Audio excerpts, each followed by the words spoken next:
Please കെഡ്മി mother യൂണിവേഴ്സിൻ്റെ ശക്തമേറിയ എനർജിയിൽ ചോദിക്കുന്നു. നിങ്ങൾ ഇതിലൊരു കാർഡ് സെലക്ട് ചെയ്യുക. നിങ്ങൾ മനസ്സിൽ വിചാരിച്ച കാര്യം സാധിക്കുമോ എന്ന് നോക്കാം.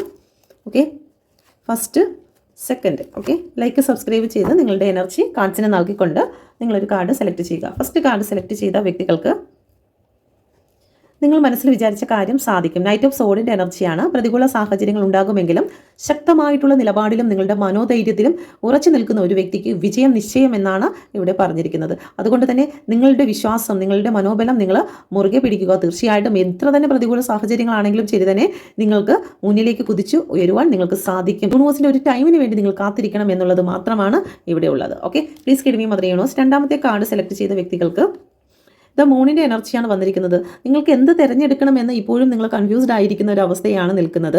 ഓക്കെ, ഇവിടെ നിങ്ങളുടെ മാനസികാവസ്ഥ, ഇപ്പോൾ ബോധ മനസ്സും ഉപബോധ മനസ്സും നിങ്ങളിങ്ങനെ അലട്ടിക്കൊണ്ടിരിക്കുന്നതായിട്ട് കാണിക്കുന്നുണ്ട്. മാത്രമല്ല ഒരുപാട് ഹിഡൻ ആയിട്ടുള്ള കാര്യങ്ങൾ നിങ്ങളിലുണ്ട്, അല്ലെങ്കിൽ ചില വ്യക്തികൾ നിങ്ങളെ മറയ്ക്കുന്നതായിട്ടുണ്ട്. ഇപ്പം നിങ്ങൾ എന്ത് കാര്യമാണോ മനസ്സിൽ വിചാരിച്ചിരിക്കുന്നത് അതുമായി ബന്ധപ്പെട്ട് ഒരുപാട് കാര്യങ്ങൾ നിങ്ങൾക്ക് അറിയാത്തതായിട്ടുണ്ട്. ചില ഇലൂഷനിലൂടെ നിങ്ങൾ കടന്നു പോകുന്നതായിട്ടും കാണിക്കുന്നുണ്ട്. ഓക്കെ, ഇപ്പം നിങ്ങൾ മനസ്സിൽ വിചാരിച്ച കാര്യത്തിന് ഒരു ക്ലാരിറ്റി ഇല്ലാത്ത ഒരു അവസ്ഥയിലൂടെയാണ് ഇപ്പോൾ പോകുന്നത്.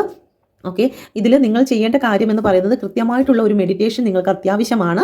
കാരണം ഇവിടെ ഒരു തീരുമാനം എടുക്കുവാൻ സാധിക്കാത്ത വണ്ണം പ്രപഞ്ചവും കൺഫ്യൂസ്ഡ് ആയിരിക്കുന്നതായിട്ടാണ് കാണിക്കുന്നത്. പ്ലീസ് കിഡ്മി മദർ യൂണിവേഴ്സ്, എന്തുകൊണ്ടാണ് ദ മൂണിൻ്റെ കാർഡ് വന്നിരിക്കുന്നത്? ഓക്കെ, തീർച്ചയായിട്ടും നിങ്ങൾക്ക് വിജയം ലഭിക്കുമെങ്കിലും നിങ്ങൾ ഈ ഒരു അവസ്ഥയിൽ നിന്നും പുറത്ത് കടക്കേണ്ടതായിട്ടുണ്ട്. കാരണം കിങ് ഓഫ് കപ്പിൻ്റെ എനർജിയാണ് വന്നിരിക്കുന്നത്. നിങ്ങൾ നിങ്ങളുടെ ഇമോഷനെ ബാലൻസ് ചെയ്ത് നിലനിർത്തിയേ മതിയാകുകയുള്ളൂ.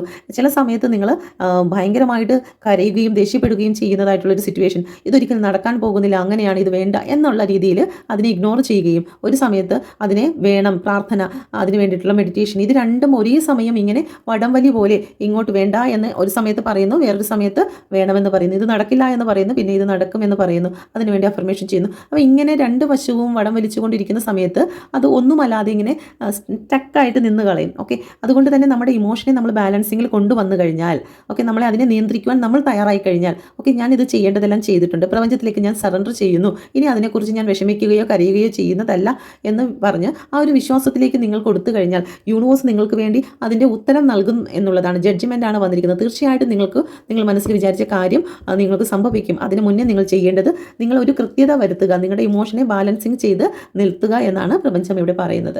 ഓക്കെ, അപ്പം ഇതാണ് നിങ്ങൾക്കുള്ള റീഡിങ്. നിങ്ങൾക്കത് മനസ്സിലായിട്ടുണ്ടെങ്കിൽ ലൈക്ക് സബ്സ്ക്രൈബ് ചെയ്ത് ചാനലിനെ സപ്പോർട്ട് ചെയ്യുക. ഓക്കെ, നിങ്ങൾ പേഴ്സണൽ റീഡിംഗ് എടുക്കാൻ ആഗ്രഹിക്കുന്നെങ്കിൽ ഈ നമ്പറിൽ കോൺടാക്റ്റ് ചെയ്യാവുന്നതാണ്. Thank you. God bless you.